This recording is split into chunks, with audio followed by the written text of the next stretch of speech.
if you continuously live by other people's views, your moral compass will shift day in, day out, and you'll have no consistency.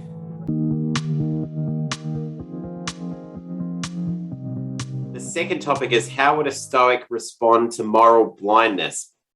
And I wish I had a definition of what moral blindness is. I'm thinking now, but I suppose moral blindness is almost what we've talked about in that first segment, which is, somebody who's maybe consumed by their emotions and incapable of seeing reason. Maybe that might, does that sound all right? I actually did. I did print it out because I'm like, I'm not going to remember this. Yep. This is from Wikipedia, so take it for what you will. But it seems to make sense. That it says, moral blindness is defined as a person's temporary inability to see the ethical aspect of a decision they are making. It is often caused by external factors due to which an individual is unable to see the immoral aspect of their behavior in that particular situation. So yeah, I think that's basically what you were saying. Yeah, perfect. Yeah. You temporarily can't see that what you're doing is wrong because maybe you're benefiting from it in some way, or there can be a lot of reasons why you can't see that it's wrong. Yeah, and more probably as we talk, but yeah, well, it's a big concept, and I think that's why, it was trying to get your head around it. But where it came from is I heard somebody say that Marcus Aurelius stated that moral blindness is worse than physical blindness. Right.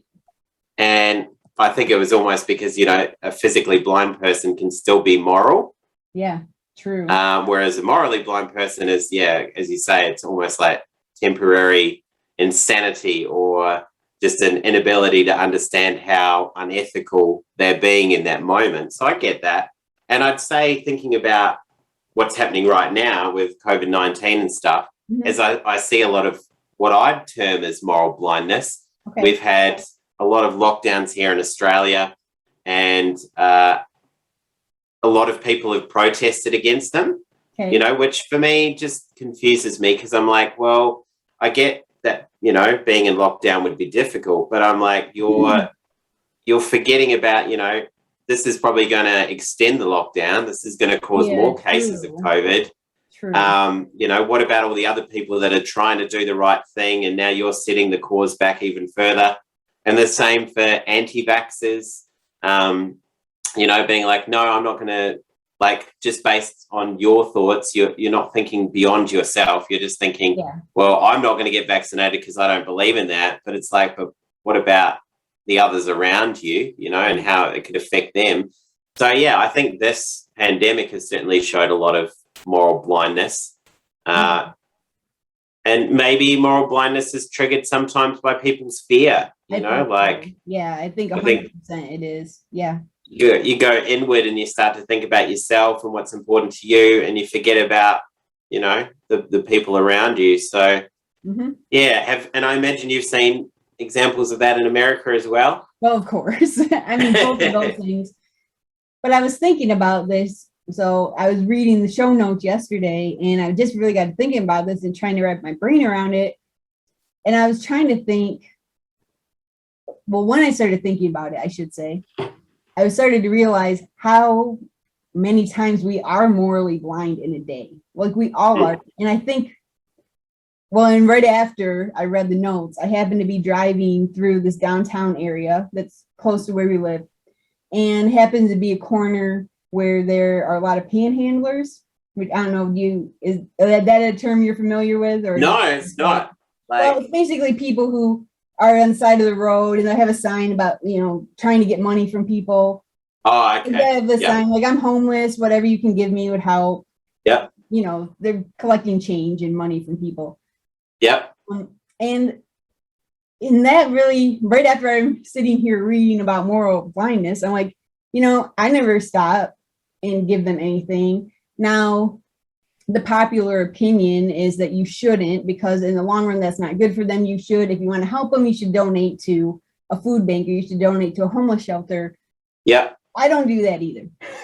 Yeah. So I'm like, right there, I mean, there's just one example where, and I don't know if that's complete moral blindness, but I'm definitely ignoring the moral side of me because the moral side of me wants to help that person. Mm. But I think we have to be morally blind in some ways because you can't help everybody, you know? Yeah. And so then I'd like, does it serve a purpose really to be somewhat, and maybe moral blindness is more extreme than what I'm talking about. Mm.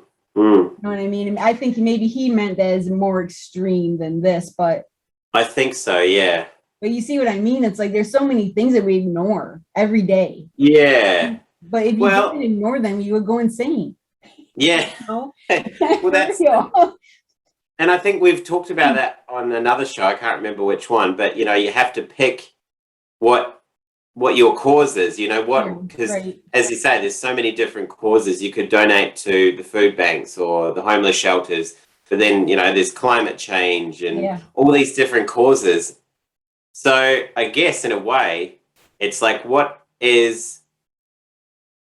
would you define as being moral? It's like, is morality, Mm. you know, like contributing to all of these things in a positive way? Like, I guess even if I think about it, like to your point around how it would make, you know, you'd go crazy if you kind of had to acknowledge every single one of these things you see each day. Right. I think it's morally wise to know yourself and know I've got my limits. Like maybe I'm not in a good space today, and I don't want to, or I don't have the capacity to go and, you know, contribute to this cause. Like I just don't today, Right. because I think, you know, it's also morally wise to be aware of our limits, because otherwise, you know, yeah. Yeah. But even in that case, as I'm talking or as we're talking about it, and I'm thinking about it, and we just talked about that, well, that was in the last one we were talking about fear.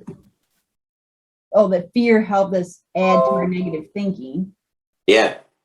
Well, I think fear causes a moral blindness too, though, because honestly, part of the reason that I don't open my window and give this person money is because I am afraid to. For Yeah, whatever that's a reason. bit. I mean, I probably have absolutely no reason to be afraid, but it's a situation that makes me uncomfortable. And so, I mean, there is a level of fear there too in the moral blindness. Mm. Mm. Yeah, I think fear would be, you know, and that's a good example. I can remember I watched this show called Filthy Rich and Homeless, where like a bunch of celebrities over here go and live on the streets and in homeless shelters for like 10 days. Yeah. It's a very interesting show. And it's like one of those shows that you feel compelled to take action after. Yeah. And so on my kind of way to the coffee shop each day, like I'd stop and get a coffee for the homeless guy who was sitting outside of the shop. And, you know, it was I interesting. remember you talking about that before. Yeah. Yeah. Yeah. And I haven't done that for a while, mainly because, you know, I had a friend who was a police officer. And, you know, when he found out that I was giving this guy coffee, he's like, did you know this guy was like a drug dealer? And I was like, oh, no, you know, so. Well, whatever. But how do you know? Who are you to judge if that's good or bad? That's it. It's tricky, right? Like, yeah. you know, it's like, are you, maybe he's a what do you do there?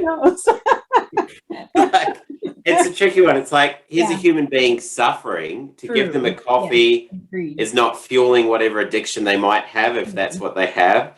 Yeah. You know, so it feels like the right thing to do. But then that opens up an even bigger question, which is it a good thing to give a drug dealer a coffee? Like, right. I don't know. Well, isn't that a crazy thing though? Because how could it be bad to give? Yeah. Here's who it is. How is it bad to show compassion to someone? Yeah. You're not buying drugs from him. You're not giving him money that he might put into his drug business. Yeah. Yeah. How could that be a bad thing? But yeah, it was seen as bad by someone else. Yeah. And so that's the thing. Like we were talking about before the show, is how do you ever really know what's good and bad? And who determines that? And that's what really is hard for me, because I know the Stoics do talk a lot about, like they'll use the phrase, like choose the path that does the most good or the greatest good. I think they say the greatest good. Yeah. But it's like, how do you know what the greatest good is? Because sometimes you think you're doing something good, just like in this case, but maybe it does have bad, like down the road, maybe that does have bad consequences. Yeah. You know it. Plus, I think it's, it's so hard to know what your actions do in the long run for someone, Yeah, 'cause so you can't see down the road that far. yeah, like, I like to think that by being kind to someone, even in a shop saying, being kind to someone and smiling at them, that Yeah. could influence their interactions for the rest of the day, which then continue to flow on. But you never really know like what your actions are doing for the whole. So I don't know, I guess it's hard to know. I think it comes from inside. I feel Yeah, I like think so that's what kind of what I came to as I thought about it. yeah, I think your gut tells you if it's the I right. think so. And